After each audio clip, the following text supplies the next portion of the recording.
don't know about you guys, but back in my childhood, there were several legendary games that literally everyone was playing, from classmates to random kids from the neighborhood. First and foremost, it was GTA San Andreas, of course. Cheat codes printed on regular paper were passed around from hand to hand, and instead of discussing the plot, we talked about the legendary gems from our favorite pirate translators, like Grove Street on Ground Level. But here's the thing, alongside San Andreas, we were passing around a disc with this weird game called Prototype.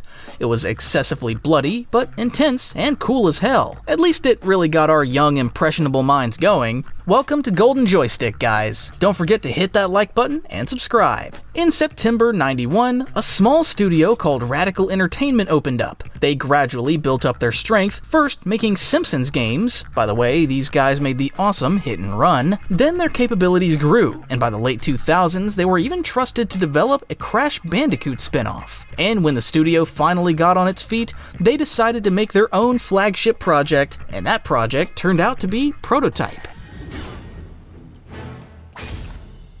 They announced it way back in 2007 and promised to release it in summer 2008. Exclusively for Xbox 360 and PS3. And since it was their flagship project, they had to pack it with bells and whistles like 7.1 surround sound from THX, if anyone even remembers that company. But where would our beloved gaming industry be without delays, right? So they pushed the game to 2009 and went full throttle on the PR campaign for the Hungry Hype Machine. They even released their own 6-issue comic series in partnership with none other than DC, sort of a prequel to the game's events. And in this comic, you could already fully experience the atmosphere of the upcoming game, specifically an atmosphere of non-stop bloody carnage. The comics and solid marketing campaign did their job. People were waiting for Prototype and had high hopes, and when the game came out, it made quite a splash. He wakes up in a morgue. About himself and his life, he remembers jack shit. It immediately becomes clear that bullets don't affect him, and if he wants, Mercer can consume anyone he meets and completely take on their appearance. On top of everything, he now runs super fast,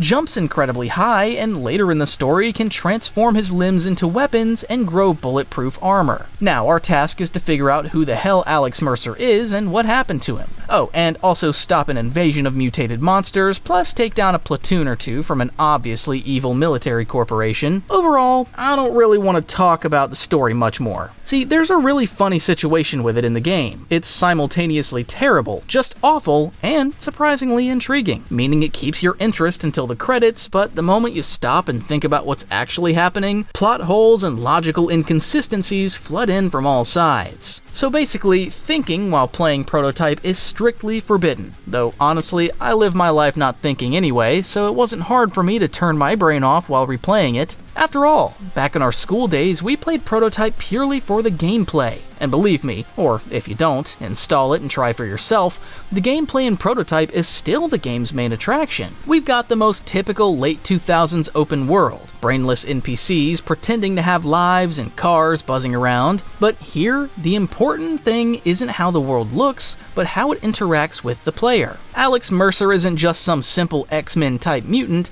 he's something way more terrifying. At the very least, when he runs, he leaves noticeable dents in the asphalt, and at any moment you can jump up and casually run along building walls, and then just glide through the air, jumping from one skyscraper roof to another. The result is a simple but super addictive movement system, and thanks to attention to details like those dents in the asphalt, running and jumping on buildings never gets old until the final credits. Plus, devouring some old lady or homeless guy, then taking their appearance and running up buildings to freak out regular folks, it never gets boring. There's some special magic in that. But besides regular city traversal, as you progress, Alex learns to use his newfound abilities in different ways, turning his arms into cleavers, spiked whips, stone hammer fists, and even a shield. And a bit later, he can even cover his entire body with armor, which slightly restricts movement fluidity. This toolkit creates an interesting and unique combat system. Most serious enemies require a personal approach, and different mutations work better against different foes. What really adds color though is the ultimate. Each weapon, so to speak, has its own ultimate ability. These ultimates are so bloody and spectacular that you want to use them constantly. Oh right, I almost forgot the most important thing. Prototype was an extremely uncompromising game for its time. Want to start a bloodbath on the street, slicing civilians left and right? Go right ahead. The main thing is you're having fun, and Prototype is still fun to play. It's cool running on buildings, creating colorful bloody massacres. Near the end, the entire city literally gets covered in fleshy growths, the sky turns blood red, and unimaginable monsters hunt people. Meanwhile, you, covered in all your mutations, cut through all of this literally like a hot knife through butter. Not every game today offers such measured, smooth gameplay while perfectly understanding all its limitations and not pretending to be some great work of art. When I was a kid, the bloody carnage on screen looked absolutely awesome. Now though, I watched all this with some enjoyment, sure, but also with barely hidden revulsion. Guess with age, any violence starts to hit different. However, my personal feelings don't change the fact that everything described above still looks cool as hell. And in 2009, all of this won over both regular players and critics. The game's score landed in Metacritic's green zone with 79 out of 100 from Gaming Press and 7.6 from regular folks. In June 2009, Prototype actually became a bestseller on Xbox 360 in North America, selling 419,900 copies. So the sequel question was settled before they even started full production, and what a shame that this very sequel killed the newly born franchise. They both need to be captured or destroyed. Remember, you are Blackwatch. You will not fail. Dismissed.